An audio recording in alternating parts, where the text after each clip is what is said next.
Halo guys, selamat bernapas dengan lancar dan welcome to Mirror Rain. Kisah seram selalu menarik untuk ditelusuri asal-usulnya dan diceritakan kepada orang-orang sekitar. Berbagai legenda maupun kisah nyata yang berhubungan dengan hantu tentu saja menjadi daya tarik tersendiri dalam kumpulan kisah-kisah horor yang ada. Salah satu yang menjadi sumber kisah-kisah horor tersebut yang biasa dijadikan sebagai cerita adalah kisah tempat-tempat horor yang angker dan tentunya berhantu. Banyak orang biasanya setelah mendengarkan kisah bagaimana angkernya suatu tempat, itu pastinya ingin untuk mencoba mencari tahu lebih lanjut, baik dengan cara mencari informasi di internet ataupun datang langsung ke lokasi untuk mencari pembuktian. Tempat-tempat angker di sebuah daerah ataupun kota biasanya identik dengan legenda ataupun cerita urban legend yang mendampingi saksi bisu tersebut. Teman-teman penasaran dengan kisah tempat-tempat angker tersebut? Berikut merupakan beberapa daftar tempat-tempat angker di Surabaya.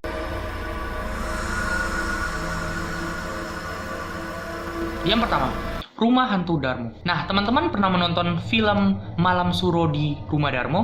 Nah, film hantu tersebut syuting di rumah yang satu ini, yaitu Rumah Darmo.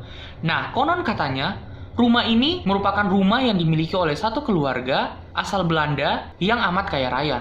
Namun, kekayaan yang mereka miliki tersebut berasal dari hasil pesugihan ataupun ilmu hitam. Menurut masyarakat sekitar, keluarga ini melakukan perjanjian dengan makhluk halus, kemudian mereka mengingkari janji mereka, dan mereka itu pun kabur menggunakan kapal.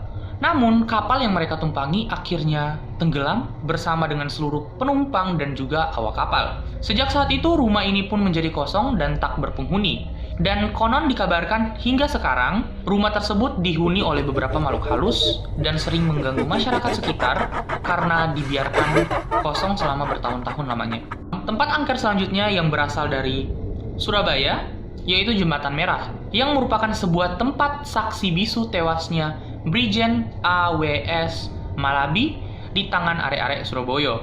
Dalam masa perjuangan tersebut, perwira muda dari kerajaan Inggris ini yang dikirim oleh pasukan sekutu dapat dikalahkan oleh arek-arek Surabaya.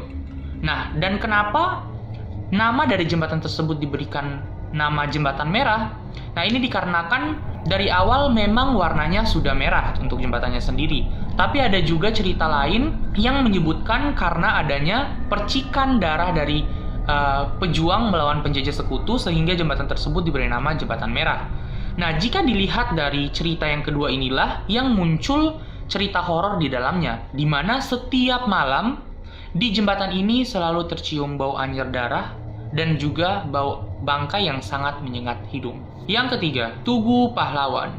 Surabaya memang memiliki julukan sebagai sebuah kota pahlawan, dan untuk mengenang Hari Pahlawan, di kota tersebut dibangun sebuah tugu yang diberi nama Tugu Pahlawan. Yang mana tugu ini bertempat di Jalan Tembaan di depan kantor Gubernur Surabaya. Tugu Pahlawan yang dibangun di sini dibangun untuk tujuan menghormati para prajurit Surabaya yang gugur dalam masa peperangan besar di masa lalu. Meskipun Tugu Pahlawan ini sebenarnya digunakan untuk menghormati jasa pahlawan di Surabaya, siapa sangka jika Tugu Pahlawan ini merupakan tugu yang dikenal angker. Memang jika di siang hari tidak terlihat tanda-tanda adanya hantu di daerah tersebut. Namun begitu malam tiba, warga sekitar mengatakan bahwa banyak hantu yang berkeliaran dan mengganggu para warga sekitar. Dan yang lain sering diketahui mengganggu para warga di sekitar, yaitu hantu pocong. Yang keempat, Delta Plaza Surabaya. Siapa yang menyangka jika salah satu mal yang berada di Jalan Pemuda Surabaya ini ternyata merupakan bekas rumah sakit Simpayang yang terdapat berbagai kisah misteri dan horor di dalamnya. Selain itu, saat ini tempat ini masih menjadi sebuah rumah sakit dan cerita di mana seorang perawat yang meninggal dengan cara terjepit di lift yang ada di rumah sakit ini. Mungkin kalian sudah pernah menonton Suster Ngesot? Nah, hantu tersebut merupakan hantu yang sering muncul di tempat ini. Adalah suster atau perawat yang berbentuk gepeng dikarenakan terjepit di lift tua. Karena penampakannya yang gepeng, hantu ini sering dipanggil suster gepeng. Dan yang kelima yaitu penjara Kalisosok. Penjara yang satu ini merupakan penjara yang ada di Surabaya, dan tempatnya masih ada di dekat wilayah dari Jembatan Merah. Penjara yang memiliki dinding dengan ketebalan 10 cm ini, siapa yang menyangka jika ada kisah kelam dan menyeramkan yang terjadi di penjara tersebut. Tak heran jika penjara ini disebut sebagai penjara terangker di Indonesia, dikarenakan penjara tersebut dibangun pada tanggal 1 September pada tahun 1808. Dan penjara tersebut dibangun pada saat kepemimpinannya Herman William Daendels. Saat itu, tempat ini bukan hanya sekedar penjara untuk mengurung napi, tetapi juga dijadikan sebagai tempat penyiksaan. Dan seiring dengan berjalannya waktu, penjara ini sudah tidak terawat lagi, bahkan temboknya pun sudah berlumut dan usang yang membuatnya nampak sangat angker. Kisah seram yang beredar di beberapa masyarakat yang mengatakan bahwa setiap malam sering terdengar suara rintihan yang meminta tolong dari dalam penjara tersebut. Yang keenam, Pantai Kenjeran. Selain keindahan pasir pantai dan deburan ombak yang ada di pantai ini, mungkin tak banyak orang yang tahu jika pantai ini juga memiliki kisah menyeramkan di dalamnya. Padahal dulu, dari sinilah sumber kekuatan terbesarnya Surabaya. Konon, ada kerajaan ular di daerah sini. Pantai Lama, Pantai Baru, serta di tikungan dari Pantai Lama menuju arah Nambangan, disinilah yang selalu memakan korban. Percaya atau tidak, setiap tahun selalu ada saja orang yang tewas di 3 tempat tersebut. Memang benar-benar tempat angker pantai yang satu ini. Yang ketujuh ada Pintu Air Cakir. Kalau kalian penggemar acara misteri seperti Mr. Tukul Jalan-Jalan, nah tempat angker yang satu ini dulu pernah diinput oleh Mas Tukul dalam acaranya tersebut. Dalam acara tersebut, mereka melakukan sebuah uji nyali mengenai daerah tempat tersebut dan hasilnya. Mereka memang merasakan banyak aura negatif di tempat ini. Kabarnya juga, pintu air Cakir ini dihuni oleh seekor buaya putih dan menurut warga sekitar, buaya putih yang ada di sana kerap kali meminta tumbal dengan jalan menenggelamkan orang-orang yang biasanya beraktivitas di sekitar area tersebut. Dan lebih seramnya lagi, jika ada yang tenggelam di sana, jasadnya tidak bisa ditemukan dan oleh karenanya sulit untuk dimakamkan. Yang ke-8 adalah Institut Teknologi 10 November atau yang biasa kita kenal dengan ITS. Sebagai salah satu universitas terkenal dan terbesar di Indonesia, ITS terkenal sebagai universitas yang menghasilkan lulusan-lulusan yang berkualitas dan para lulusan mereka juga gampang mendapatkan pekerjaan. Hanya saja, di balik cerita sukses universitas ini ternyata menyimpan berbagai kisah mistis. Kisah yang paling dikenal adalah salah satu kamar di asramanya pernah dijadikan tempat bunuh diri oleh seorang mahasiswa yang tertekan karena skripsi. Bahkan, lapangan gedung statistika ITS juga digadang-gadang sebagai pusat berkumpulnya para makhluk halus.